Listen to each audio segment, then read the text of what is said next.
Terve kaikille.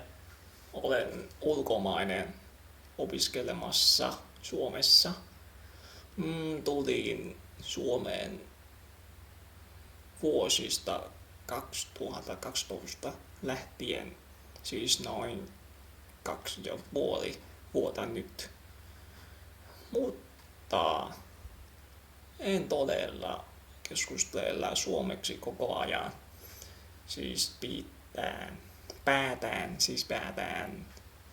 tehdä tätä videota juuri puhua suomea.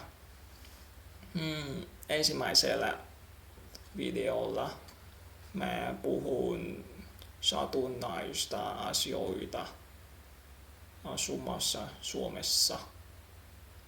Teen monta virheitä siis. Rohkaistui kommentti ja auttaa muulle. Kiitos. Ensimmäisellä ulkomaassa mä tulen Suomeen ja mulla on onnea. Olen hiljainen, epäpuhelias, introvertti. Siis Suomi on mun sopiva paikka. Mutta se niin on vaikea keskustella tai puhua suomea muukalaiselle. Sen lisäksi en halua kysyä tai kertoa, jos se ei ole tärkeä kuin suomalainen. Esimerkiksi mulla on matkapuhelin, siis voin hakea reittejä kotiin, kouluun, kaikkialle. Voin löydä ruoantarjoukset torilla. Asun opiskelija-asunnossa kahden suomalaisen opiskelijoiden kanssa, mutta kaikki ovat tosi hiljainen.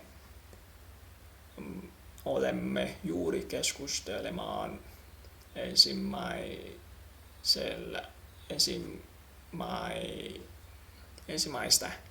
ensimmäistä kertaa, kun yksi tulee asuntoon. Muuta ystävieni kertovat, että Suomi on tylsä. Siis mun mielestä se riippuu, miten ajattelee. Pidän hitaista ja hiljaista elämästä. Siis mulla on oma aikaa juostamaan, lukemaan kirjaa, soittaa kitaraa, tekemään videota. Siis mä nautin asua Suomessa, mutta en ollut kesämökissä. Tosi raduttaa. Mun täytyy mennä mökkiin ensi kesällä. Haluan rakastaa urheilua. Siis minä kunnioitan, teillä on monta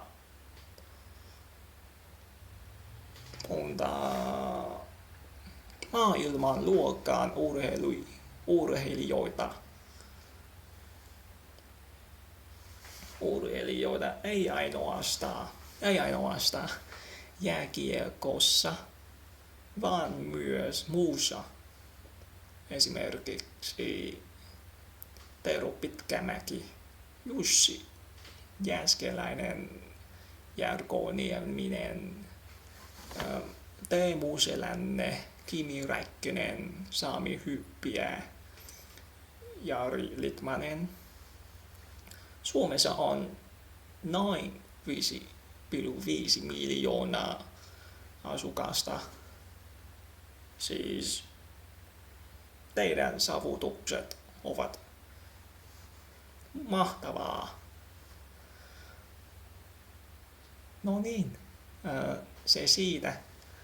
Toivottavasti teen seuraavaa videota puhua lisää.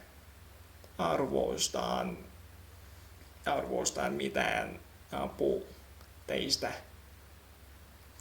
Heippa!